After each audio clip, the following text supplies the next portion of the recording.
생활 스포츠 지도사 보디빌딩 구술 시험에서 총 4문제를 물어보고요. 규정 2문제, 지도 방법 2문제라고 공지되어 있지만 보디빌딩 3문제이고 나머지 한 문제는 생활체육, 노인, 유소년 문제인데요. 자세한 꿀팁 정보는 영상 진행하면서 알려드릴게요. 지금까지 출제된 모든 문제를 검토하고 작년에 출제가 많이 되었던 문제 중심으로 올해 시험 대비용으로 급하게 1차 제작되었고요. 2차 제작은 올해 기출문제를 추가하여 다시 제작 예정입니다. 특별한 꿀팁 정보가 포함되어 있는데요. 끝까지 보실 내용이 완성되며 안 보면 후에 꿀팁 정보도 중간에 계속 제공하겠습니다. 가장 중요한 정보는 끝까지 보셔야 모두 알 수 있어요. 생활체육지도사 시험 관련 영상을 계속 제작하고 있는데요. 매년 시험 문제를 반영하여 추가로 제작하고 있고 계속 추가 제작 예정입니다. 구술 시험은 문제 은행 방식으로 똑같은 것이 반복 출제되지만 이것만 알면 안 되고요. 정말 중요한 사항은 뒤에서 다시 정리하겠습니다. 저는 생활 스포츠 지도사 자격증이 있는데요. 질문이나 다른 의견은 댓글 남겨주시고요.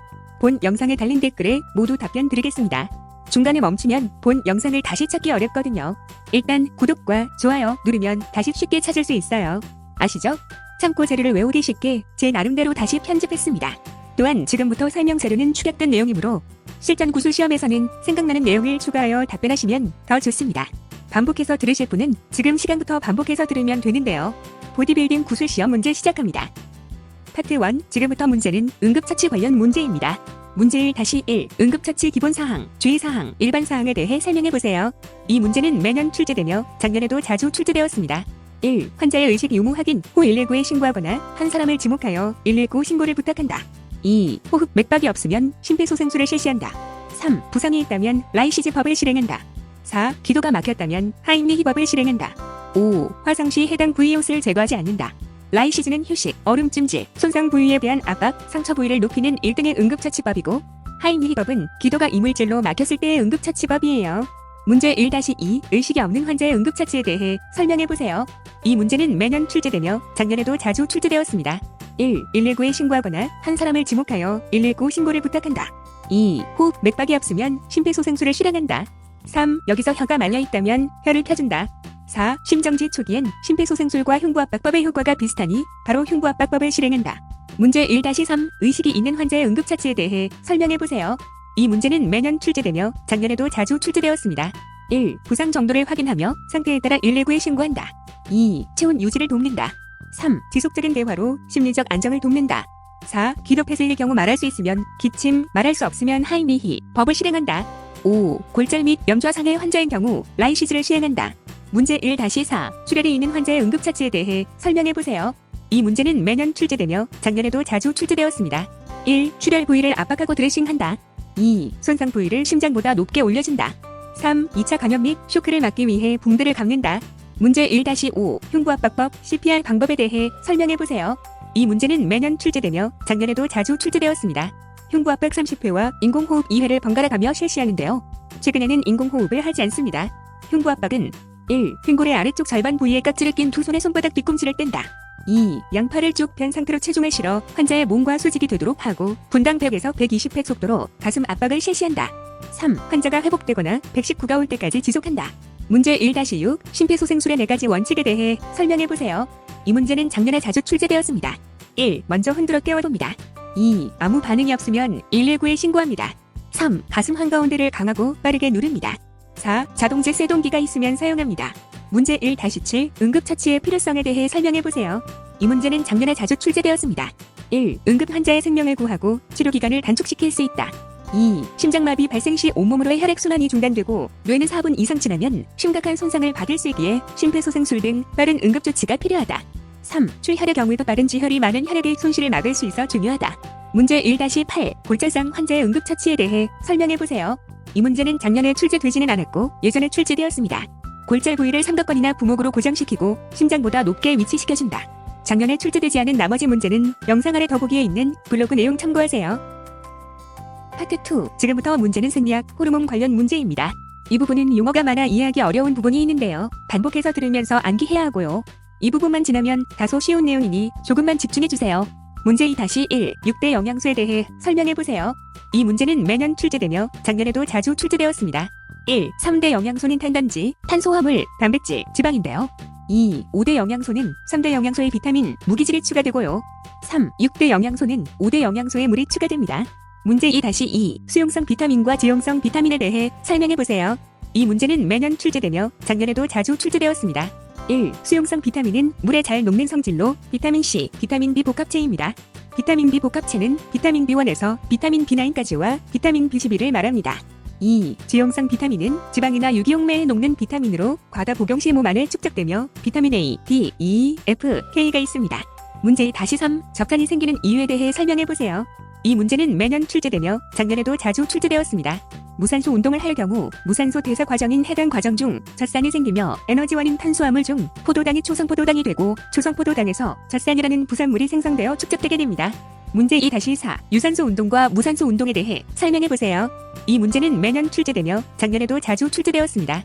1. 무산소 운동이란 산소를 사용하지 않고 화학적 반응을 통해 ATP를 재합성하여 에너지로 사용하는 운동인데요.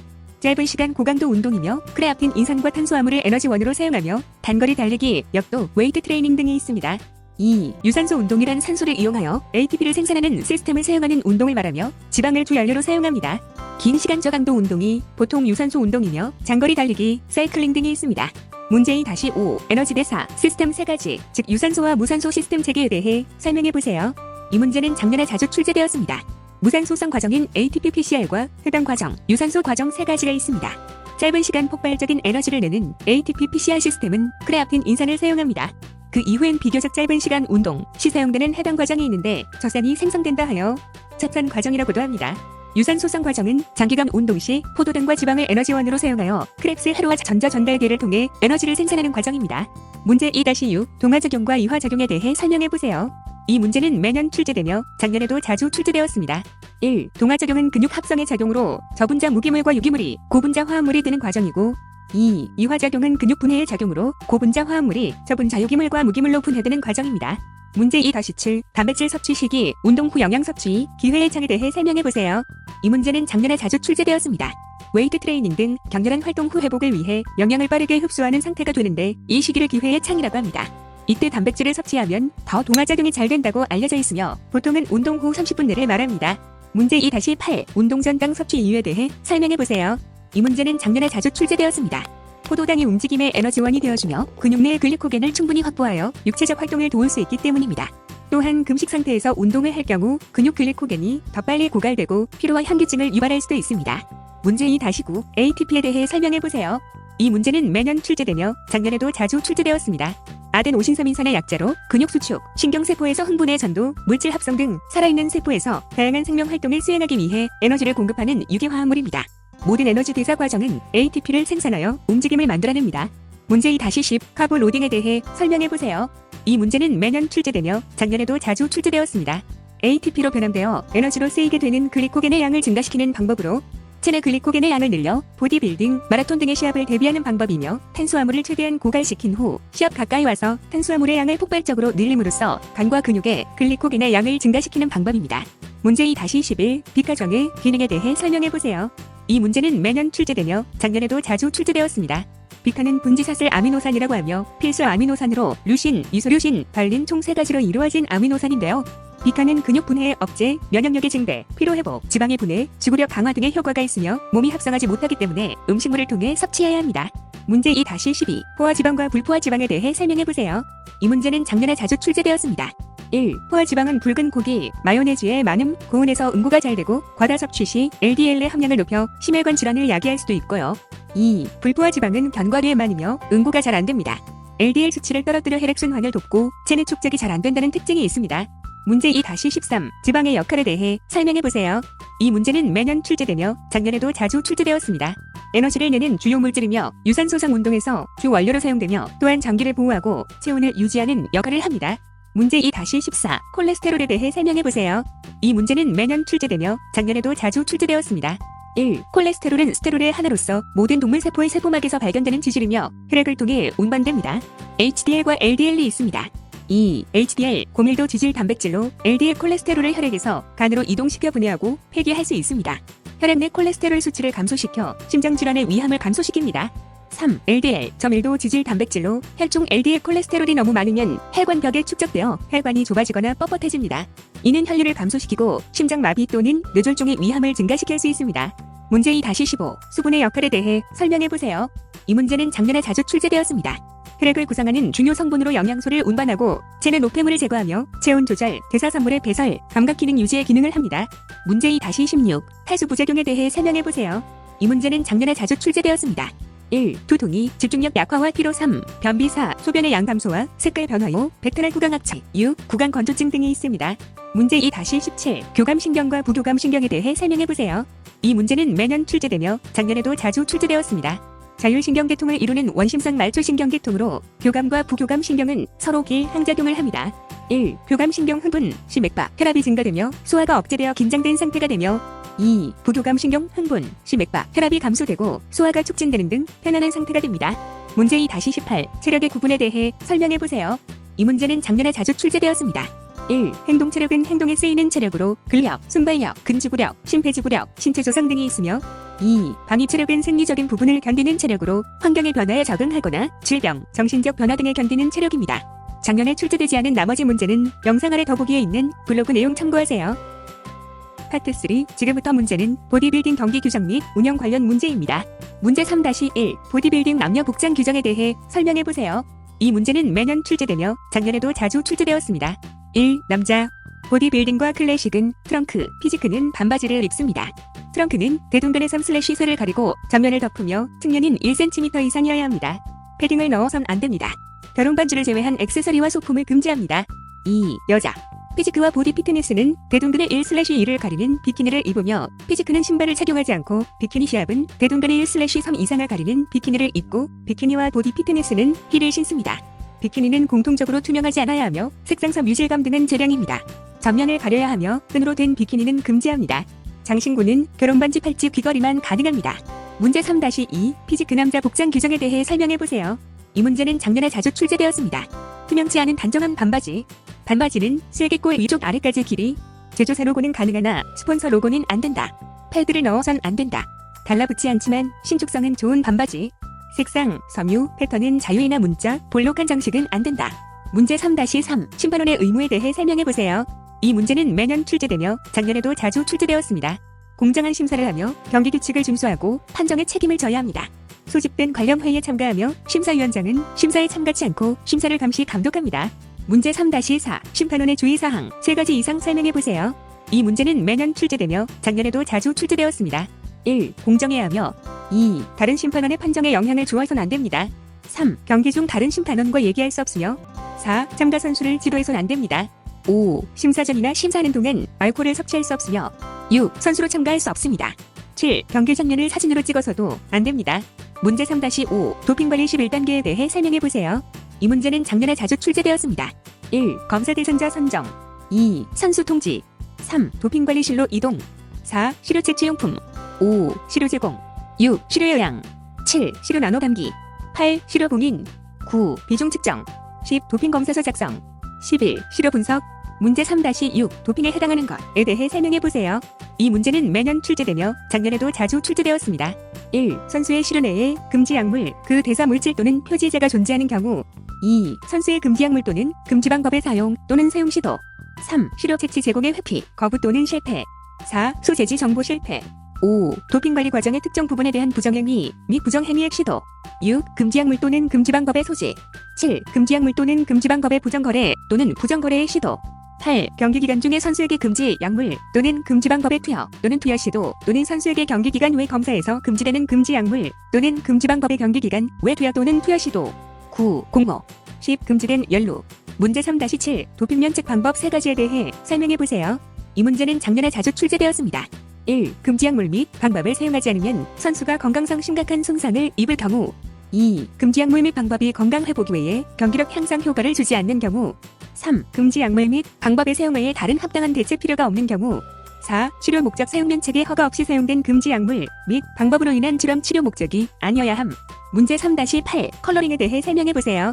이 문제는 매년 출제되며 작년에도 자주 출제되었습니다. 지워질 수 있는 탄 및 브론저를 사용해선 안 되며 지워질 경우 무대에 설 수 없습니다. 광택, 광채, 윤이 나는 펄을 사용해선 안 되며 적당한 발효일이나 보습제는 가능하나 과도한 오일은 금지됩니다. 예선 24시간 전에 사용된 인공착색이나 셀프 태닝 제품은 허용됩니다. 선수의 복장이 규정 및 미적 기준에 맞아야 하며 그렇지 못할 시 실격 처리될 수 있습니다. 문제 3-9. 보디빌딩의 효과에 대해 설명해보세요. 이 문제는 작년에 자주 출제되었습니다. 근육량 증가로 인한 아름다운 몸으로 자신감이 상승될 수 있으며 체력, 근력, 심폐 기능이 강화되고 체지방이 제거되어 성인병을 예방하며 가동 범위 확보로 유연성이 향상됩니다. 문제 3-10 여자 피지크 감점 요인 또는 심사 규정에 대해 설명해보세요. 이 문제는 작년에 자주 출제되었습니다. 근육 스타일, 혈관 및 근육의 선명도가 여자 보디빌딩 선수와 비슷할 만큼 과하다면 감점합니다. 반대로 너무 말라도 안 되며 셀룰라이트가 없어야 합니다. 전체적인 근육의 발달, 비율, 대칭, 균형 및 피부색에 대한 전반적인 체력을 평가합니다. 3라운드 결선에선 스타일, 우아함, 개성, 탄탄함, 전반적인 안무 과정을 평가합니다. 작년에 출제되지 않은 나머지 문제는 영상 아래 더보기에 있는 블로그 내용 참고하세요. 파트 4, 지금부터 문제는 트레이닝 일반 관련 문제입니다. 문제 4-1 준비 운동의 필요성에 대해 설명해보세요. 이 문제는 매년 출제되며 작년에도 자주 출제되었습니다. 1. 혈액순환으로 체온 상승시켜 운동하기 좋은 몸 상태를 만든다. 2. 근육을 늘려 가동 범위를 높여 유연성 향상시킨다. 3. 이는 부상을 방지하고 운동 수행 능력을 원활하게 한다. 문제 4-2 스트레칭을 해야 하는 이유에 대해 설명해보세요. 이 문제는 매년 출제되며 작년에도 자주 출제되었습니다. 준비 운동으로서는 웜업 기능으로 부상을 방지하고 운동을 더 잘할 수 있는 상태로 만들기 위함이며 정치 운동으로서는 적상과 같은 부상물을 처리하고 훈련으로 인한 근육 경직을 중화해준다. 문제 4-3 스트레칭 의미와 효과에 대해 설명해보세요. 이 문제는 매년 출제되며 작년에도 자주 출제되었습니다. 스트레칭이란 근육, 힘줄, 관절 등을 펴주는 일을 말하며 긴장된 근육을 이완하고 가동 범위를 늘려 유연하게 만들어주는 효과가 있다. 또한 혈액순환을 원활하게 하여 운동 전 웜업의 기능을 가지고 있어 부상을 방지하는 효과가 있습니다. 문제 4-4 운동장애의 원인에 대해 설명해보세요. 이 문제는 매년 출제되며 작년에도 자주 출제되었습니다. 준비 운동 부족, 무리한 운동, 부주의 지나친 긴장, 체력 부족, 보호 장구 미착용 등. 문제 4-5 트레이닝의 원리 5가지에 대해 설명해보세요. 이 문제는 매년 출제되며 작년에도 자주 출제되었습니다. 1. 과부하의 원리. 일상적인 부하 이상의 자극을 가하여 운동 효과를 높이는 것입니다. 2. 점진성의 원리. 운동의 양과 강도를 점차적으로 늘려가는 방법입니다. 3. 반복성의 원리. 정기적으로 반복하여 운동 효과를 높이는 것입니다. 4. 개별성의 원리. 개개인의 특수한 조건을 고려하여 트레이닝하는 것입니다. 5. 특이성의 원리. 운동 효과가 운동 중 사용된 부분에 영향을 미치는 원리. 특정한 목표를 가지고 그에 맞게 운동한 경우 다른 기능이 아닌 정확히 훈련한 부분에 효과가 난다는 뜻입니다. 심폐기능 향상을 위해 MHR 70에서 80%의 유산소 운동을 하여 목표를 이루는 것이 이해가 될 수 있습니다. 6. 특수성의 원리. 특정 운동 종목 향상을 위해 트레이닝법을 특수하게 구상하는 법입니다. 타격 선수의 경우 미는 동작의 벤치프레스 등을 주로 하며 유술 선수의 경우 로우 등 당기는 동작을 주로 하는 것을 말합니다. 7. 의식성의 원리. 훈련 전반에 걸친 과정을 숙지하여 운동하는 동안 목표를 인지하고 의식함으로써 운동 효과를 극대화하는 법입니다. 문제 4-6 웨이트 트레이닝의 효과에 대해 설명해보세요. 이 문제는 작년에 자주 출제되었습니다. 근육량 증가로 인한 아름다운 몸으로 자신감이 상승될 수 있으며 체력, 근력, 심폐 기능이 강화되고 체지방이 제거되어 성인병을 예방하며 가동 범위 확보로 유연성이 향상됩니다. 문제 4-7 지연성 근육통에 대해 설명해보세요. 이 문제는 매년 출제되며 작년에도 자주 출제되었습니다. 운동 2에서 3일 후 발생하는 근육통으로 발생 원인은 아직 명확히 밝혀지지 않았으나 운동으로 인해 근섬유에 난 상처와 젖산의 축적으로 추정되고 있다. 충분한 준비, 정리 운동과 휴식으로 어느 정도 예방이 가능하다. 문제 4-8 기초대사량에 대해 설명해보세요. 이 문제는 매년 출제되며 작년에도 자주 출제되었습니다. 생물체가 생명을 유지하는데 필요한 최소 에너지량을 말합니다. 특별한 활동 없이도 저절로 소비되는 칼로리이며 성인 평균은 1일 1440kcal입니다. 문제 4-9 스포츠 심장에 대해 설명해보세요. 이 문제는 매년 출제되며 작년에도 자주 출제되었습니다. 운동으로 단련된 심장을 말하며 1회 박출량이 커서 적은 박동수에도 에너지 전달이 잘 되는 심장을 말한다. 마라톤, 사이클 종목 등에서 많이 볼 수 있다. 작년에 출제되지 않은 나머지 문제는 영상 아래 더보기에 있는 블로그 내용 참고하세요. 파트 5 지금부터 문제는 웨이트 트레이닝 기초 관련 문제입니다. 문제 5-1 펌핑에 대해 설명해보세요. 이 문제는 작년에 자주 출제되었습니다. 운동을 통해서 해당 근육으로 혈액이 몰려 근육이 부풀어 오르는 것으로 일시적인 현상입니다. 문제 5-2 로책 상태에 대해 설명해보세요. 이 문제는 작년에 자주 출제되었습니다. 최대 근력을 발휘할 때 로책 상태가 일어난다. 인후를 막고 숨을 외부로 나가는 것을 억제하는 근육이 강하게 긴장하고 있는 상태입니다. 문제 5-3 머신과 프리웨이트의 차이에 대해 설명해보세요. 이 문제는 매년 출제되며 작년에도 자주 출제되었습니다. 1. 프리웨이트는 하나의 장비로 여러 운동을 할 수 있어 가성비가 좋으며 복합 관절 운동을 할 수 있고 가동 범위, 각도 등을 조절하기 좋다. 스스로 자세를 잡아야 하기 때문에 부상의 위험이 있으며 무게 조절이 번거롭다. 2. 머신은 무게 조절이 쉬우며 부상의 위험이 적고 근육의 고립에 용이하다. 사용법도 프리웨이트에 비해 쉽다. 하지만 개개인에 맞춰 각도 등을 조절하기 어려우며 한 기구당 여러 운동을 할 수 없기에 가성비가 좋지 않다. 문제 5-4 불수의 근과 수의 근에 대해 설명해보세요. 이 문제는 작년에 자주 출제되었습니다. 1. 불수의근은 직접 움직일 수 없는 근육을 말하며 심장근과 내장근이 있다. 2. 수의근은 직접 움직일 수 있는 근육을 뜻하며 골격근이 해당된다. 문제 5-5 골격근의 특징에 대해 설명해보세요. 이 문제는 작년에 자주 출제되었습니다. 자신의 의지대로 움직일 수 있는 근육 수혜근이며 가로무늬근입니다. 뼈에 붙어 동작을 만들어내며 자세를 유지시킵니다. 내장을 보호하며 내장의 출입구가 되어주고 비뇨기의 배변 조절합니다. 근수축에 발생하는 열로 체온 유지에도 도움이 됩니다. 문제 5-6 속근섬유와 지근섬유의 차이에 대해 설명해보세요. 이 문제는 매년 출제되며 작년에도 자주 출제되었습니다. 1. 속근섬유는 모세혈관 밀도가 낮고 마요글로빈이 적어 하얀색을 띠어 백근이라고도 한다. 장력이 크지만 피로 회복이 느려 짧은 시간 고강도 운동에 주로 쓰인다. 역도 무산소 근력 운동에 적당합니다. 2. 지근섬유는 모세혈관 밀도가 높고 마요글로빈이 많아 붉은색을 띠어 적근이라고도 한다. 장력이 낮지만 피로 회복이 잘 되어 장시간 저강도 운동에 주로 쓰인다. 마라톤, 사이클링 등 근지구력 운동에 적당합니다. 문제 5-7 단축성 수축신 장성 수축에 대해 설명해보세요. 이 문제는 매년 출제되며 작년에도 자주 출제되었습니다. 둘 다 등정성 수축으로 1. 단축성 수축은 근육이 짧아지며 발생하는 수축인데요. 턱걸이에서 올라가는 동작일 때 이두근에서 발생하는 수축이 대표적이고요. 2. 신장성 수축은 근육이 늘어나면서 발생하는 수축이며 턱걸이에서 내려가는 동작일 때 이두근에서 발생하는 수축이 대표적입니다. 문제 5-8 원RM에 대해 설명해보세요. 이 문제는 작년에 자주 출제되었습니다. 최대 근력으로 이를 들어올릴 수 있는 중량이며 근력 측정의 지표가 됩니다. 즉, 한 번의 근 수축으로 낼 수 있는 최대 근력을 말하며 원리 피티션 맥시멈의 약자입니다. 문제 5-9 무산소성의 역치에 대해 설명해보세요. 이 문제는 매년 출제되며 작년에도 자주 출제되었습니다. 1. 운동 강도가 높아질수록 산소 섭취량이 증가하게 되는데 더 이상 산소 섭취량이 증가하지 않고 정체되는 시점에서의 산소 섭취량, 즉 최대 산소 섭취량을 무산소성의 역치라고 합니다. 2. 또는 무산소성 역치는 일정한 운동 강도 이상에서는 유산소성 대사 과정에 의해 무산소성 대사 과정을 통해서도 에너지가 공급되어야 하는데 부산물인 자산이 축적되기 시작하며 이산화탄소의 생산이 증가됨으로써 이의 배출을 위해 환기량이 과도하게 증가되는데 이 같은 현상이 나타나기 시작하는 시점의 강도 또는 산소 소비량을 무산소성 역치라고 합니다. 문제 5-10 단순관절과 복합관절 운동에 대해 설명해보세요. 이 문제는 작년에 자주 출제되었습니다. 1. 단순관절 운동은 하나의 관절만을 사용하는 운동으로서 여러 근육이 동원되지 않는 반면 2. 복합관절 운동은 하나 이상의 관절을 사용하는 운동으로 여러 근육을 사용합니다. 단순관절 운동은 레그 익스텐션, 복합관절 운동에는 스쿼트가 있습니다. 문제 5-11 데피니션과 세퍼레이션에 대해 설명해보세요. 이 문제는 작년에 자주 출제되었습니다. 1. 데피니션, 근육의 선명도를 말하며 근육을 충분히 키우고 체지방을 줄이면 선명해집니다. 수분 조절과 카보로딩 등이 도움이 될 수 있습니다. 2. 세퍼레이션, 삼각근, 상엄 이두근, 상언 삼두근, 승모근 등 명확한 구분이 가능한 근육과 근육의 경계선입니다. 문제 5-12 초과 회복에 대해 설명해보세요. 이 문제는 작년에 자주 출제되었습니다. 현재 체력을 넘어서는 고강도의 훈련을 한 후 충분한 휴식과 영양 보충이 이루어지면 더 향상된 체력을 얻는 것입니다. 문제 5-13 상급자의 훈련 프로그램에 대해 설명해보세요. 이 문제는 작년에 자주 출제되었습니다. 주기와 훈련으로 항상성에 저항하여 최상의 몸 상태를 만들거나 투웨이더의 훈련 방법을 활용하여 자신에게 맞는 강도의 훈련을 진행하도록 합니다. 강제 반복 등이 강도를 높이는 데 도움이 될 수 있습니다. 문제 5-14 초보자의 운동 지도법에 대해 설명해보세요.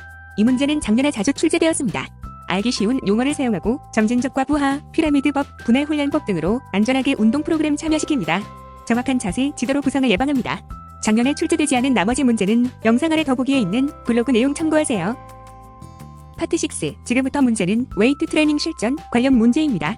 문제 6-1세트와 랩에 대해 설명해보세요. 이 문제는 매년 출제되며 작년에도 자주 출제되었습니다. 1. 세트. 세트는 실패 지점까지 운동을 여러 번 한 후 휴식을 취하고 다시 운동을 반복할 때 그 반복한 횟수를 말합니다. 2. 랩은 세트 안에서 한 운동의 횟수를 말합니다. 문제 6-2 피라미드 세트, 디센딩 세트에 대해 설명해보세요. 이 문제는 매년 출제되며 작년에도 자주 출제되었습니다. 1. 피라미드 세트는 무게를 늘려가며 횟수는 줄여가는 방법입니다. 워밍업 효과가 있지만 최대 근력 지점에서 최고의 힘을 발휘할 수 없다는 단점이 있습니다. 2. 디센딩 세트는 역 피라미드 세트라고도 하며 점점 무게를 낮춰가는 방법입니다. 가장 강한 시점에 최대 중량을 수행한다는 장점이 있지만 그만큼 부상 위험이 있다는 단점이 있습니다. 문제 6-3 트라이 세트 자이언트 세트에 대해 설명해보세요.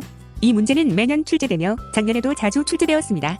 1. 트라이 세트는 한 부위의 3가지의 운동을 휴식 없이 바로 실시하고 2. 자이언트 세트는 4가지 이상의 운동을 한 셋로 묶어서 쉬지 않고 연속으로 실시합니다. 문제 6-4 근육 운동 시스템에 대해 설명해보세요. 이 문제는 작년에 자주 출제되었습니다. 운동 루틴, 무게, 세트수, 휴식시간, 반복수 등을 바꿔 인체를 적응하지 못하고 혼란스럽게 해주는 방식이다. 같은 운동 방식으로 몸이 적응하여 자극이 오지 않을 경우 사용할 수 있습니다. 문제 6-5 분할 훈련법에 대해 설명해보세요. 이 문제는 매년 출제되며 작년에도 자주 출제되었습니다. 날짜에 따라 부위를 나눠서 운동하는 방법으로 2분할이라면 몸의 부위를 둘로 나누고 5분할이라면 5부위를 날짜별로 나눠서 진행합니다. 한편 2중 분할, 3중 분할의 경우엔 하루에 2번, 3번에 나눠서 운동을 진행하는 걸 말합니다. 문제 6-6 슈퍼세트와 컴파운드 세트에 대해 설명해보세요. 이 문제는 매년 출제되며 작년에도 자주 출제되었습니다. 1. 슈퍼세트, 주동근과 기랑근의 운동을 휴식 없이 이어서 진행하는 방법을 말합니다. 바벨 컬 후 트라이섹스 익스텐션을 하는 것이 예가 될 수 있습니다. 2. 컴파운드 세트, 한 부위의 두 가지의 운동을 휴식 없이 바로 실시하는 것을 말합니다. 벤치프레스 후 덤벨 플라이를 하는 것이 예가 될 수 있습니다. 문제 6-7 치팅과 스트레이팅에 대해 설명해보세요. 이 문제는 매년 출제되며 작년에도 자주 출제되었습니다. 1. 치팅은 더 이상 반복이 힘들 때 반동을 이용하여 2에서 3회 실시하는 것이며 2. 스트레이팅은 반동 없이 정확한 자세로 운동하는 것입니다. 문제 6-8 치팅과 스플릿 원리에 대해 설명해보세요. 이 문제는 매년 출제되며 작년에도 자주 출제되었습니다. 1. 치팅은 더 이상 반복이 힘들 때 반동을 이용하여 2에서 3회 실시하는 것이며 2. 스플릿 원리는 분할법을 스플릿이라 하며 몸의 부위에 따라 나눠 운동하는 것을 말하고 더블 스플릿은 이중 분할법이라 하여 하루에 2번 운동하는 것을 말한다. 문제 6-9 근우선법에 대해 설명해보세요. 이 문제는 매년 출제되며 작년에도 자주 출제되었습니다. 운동 시작할 때나 힘이 가장 충만할 때 약점 부위를 먼저 훈련하는 것입니다. 문제 6-10 선피로법에 대해 설명해보세요. 이 문제는 매년 출제되며 작년에도 자주 출제되었습니다. 본 운동 전 주동근에 대해 먼저 피로를 주는 훈련법으로 다관절 운동 시 다른 근육이 먼저 지쳐서 운동을 할 수 없는 상황이 되지 않기 위해 사용합니다. 문제 6-11 체질량 지수에 대해 설명해보세요. 이 문제는 작년에 자주 출제되었습니다. 보통 비만인지 알 수 있는 기준표로 알려진 비미 방식이 일반적인 진단 방법으로 사용되며 체질량 지수는 체중을 신장의 제곱으로 나눈 값입니다. 근육량이 많아 체중이 많이 나가는 사람에겐 부적합한 지수입니다. KGM2 문제 6-12 서킷 트레이닝에 대해 설명해보세요. 이 문제는 매년 출제되며 작년에도 자주 출제되었습니다. 회로 훈련법이라고 하며 유산소, 무산소 운동을 일정한 순서대로 돌아가면서 실시하는 트레이닝입니다. 모든 운동을 종료한 시점에서 휴식을 취하고 다시 같은 운동을 2세트 이상 반복합니다. 근력, 근지구력, 순발력을 강화할 수 있습니다. 문제 6-13 광배근 발달 운동에 대해 설명해보세요. 이 문제는 작년에 자주 출제되었습니다. 풀업, 레이플 다운, 암풀 다운, 바벨 로우, 덤벨 로우가 있습니다. 문제 6-14 그립의 종류에 대해 설명해보세요. 이 문제는 작년에 자주 출제되었습니다. 오버핸드 그립, 언더핸드 그립, 패러럴 그립 또는 뉴트럴 그립, 얼터네이트 그립 또는 리버스 그립, 훅 그립, 선매스 그립, 스탠다드 그립, 와이드 그립, 클로즈 그립 등이 있습니다. 작년에 출제되지 않은 나머지 문제는 영상 아래 더보기에 있는 블로그 내용 참고하세요. 파트 7 지금부터 문제는 운동 참여자의 특징 관련 문제입니다. 문제 7-1 체형의 종류와 특징에 대해 설명해보세요. 이 문제는 매년 출제되며 작년에도 자주 출제되었습니다. 1. 외배역은 마르고 팔다리가 긴 체형으로 신진대사가 빨라 체중 증가가 어렵고 근육이 잘 붙지 않습니다. 2. 중배역은 탄탄하고 골격근 발달된 체형으로 근육 발달이 빠른 체형입니다. 3. 내배역은 팔다리가 짧고 쉽게 살찌는 체형입니다. 이 부분은 유소년과 노인 종목 관련 문제가 많은데요. 작년에 출제되지 않은 나머지 문제는 영상 아래 더보기에 있는 블로그 내용 참고하세요. 파트 8 지금부터 문제는 스포츠 폭력 및 성폭력 관련 문제입니다. 문제 8-1 스포츠 폭력 예방법에 대해 설명해보세요. 이 문제는 매년 출제되며 작년에도 자주 출제되었습니다. 1. 폭력 발생 시 신고할 수 있는 연락처를 알아놓는다. 2. 어떠한 경우에도 신체적 폭력을 행사하지 않고 인격에 상처를 주는 말과 행동을 하지 않는다. 3. 개인의 할 일을 다른 사람에게 시키지 않고 다른 사람의 시간을 강제 조정하지 않는다. 4. 모든 1인 선후배 협동하며 공동생활 규칙을 지킨다. 문제 8-2 스포츠 성폭력 예방법 5가지 이상 설명해보세요. 이 문제는 매년 출제되며 작년에도 자주 출제되었습니다. 1. 성적 굴욕감, 성적 수치심을 주면 안 된다. 2. 신체 접촉 시 반드시 동의를 구한다. 3. 친밀감 표현으로 신체 접촉 금지. 4. 신체를 접촉할 기술 지도 시 사전동의 구하기. 5. 상담은 공적인 장소에서 하기. 6. 음담 배설 금지. 문제 8-3 스포츠 폭력에 대해 설명해보세요. 이 문제는 매년 출제되며 작년에도 자주 출제되었습니다. 스포츠 영역에서 스포츠인에게 정신적, 신체적, 금전적 피해를 입히는 것입니다. 문제 8-4 스포츠 성폭력에 대해 설명해보세요. 이 문제는 매년 출제되며 작년에도 자주 출제되었습니다. 스포츠 성폭력은 힘과 지위의 차이를 이용해 상대방이 원치 않은 성적 행위를 강요하는 것이다. 문제 8-5 성추행, 성폭행, 강제추행, 성희롱에 대해 설명해보세요. 이 문제는 매년 출제되며 작년에도 자주 출제되었습니다. 1. 성폭행, 폭행이나 협박으로 사람을 간음한 행위이고 2. 성추행 성적인 흥분, 자극 또는 만족을 목적으로 상대방의 동의를 얻지 않고 일어나는 가늠 이외의 성적 가해 행위이며 3. 강제추행 폭행이나 협박 등을 통해 사람에게 성적으로 가해하는 행위이고 4. 성희롱 성적인 말과 행동 등으로 성적 굴욕감 또는 수치심을 느끼게 하는 행위, 성적인 말과 행동, 기타 요구 등에 따르지 않는다는 이유로 불이익을 주는 것입니다. 문제 8-6 성인지 감수성, 젠더 감수성에 대해 설명해보세요. 이 문제는 작년에 자주 출제되었습니다. 성별 간의 불균형에 대한 이해와 지식을 갖춰 일상생활 속에서의 성차별적 요소를 감지해내는 민감성을 말하며 법조계에서는 성범죄 사건 등 관련 사건을 심리할 때 피해자가 처한 상황의 맥락과 눈높이에서 사건을 바라보고 이해해야 한다는 개념으로 사용되고 있습니다. 문제 8-7 성그루밍에 대해 설명해보세요. 이 문제는 작년에 자주 출제되었습니다. 피해자와 친분을 쌓아 심리적으로 지배한 후 하는 언어적, 신체적 성적 착취입니다. 문제 8-8 스포츠 성폭력 일어난 후 대처 방안에 대해 설명해보세요. 이 문제는 작년에 자주 출제되었습니다. 1. 다른 사람으로 인해 성적 굴욕감과 수치심을 느꼈을 때 성폭력임을 알리고 즉시 그 행위를 중단하도록 요구한다. 2. 가능한 성폭력 피해 상황을 즉시 벗어나도록 한다. 3. 성폭력 피해를 입은 사람은 피해 사실을 숨김없이 대한체육회 스포츠인 권익센터, 학교장, 지도자, 부모 혹은 상담교사, 수사기관, 관련 기관 등 믿을 수 있는 사람에게 반드시 알린다. 4. 다른 사람의 성폭력 피해를 목격한 경우에도 대한체육회 스포츠인 권익센터, 학교장, 지도자, 부모 혹은 상담교사, 수사기관, 관련 기관 등 믿을 수 있는 사람 또는 관련 기관에 반드시 알려야 한다. 5. 피해를 입은 사람은 증거를 보존해야 하고 피해 사실을 기록한다. 6. 다른 사람에게 성폭력 행위를 한 사람은 피해를 입은 사람에게 사과를 하고 재발 행동을 하지 않는다. 기타 추가 자료도 있는데요. 나머지 문제는 영상 아래 더보기에 있는 블로그 내용 참고하세요. 지금까지 보디빌딩 구술 문제 내용을 안내했는데요. 매년 출제되었는데 작년에 또 출제된 문제와 예전에는 출제 안 되었는데 작년에만 자주 출제된 문제를 구분해서 안내했고요. 매년 문제 유형이 조금씩 변형되어 출제되는데요.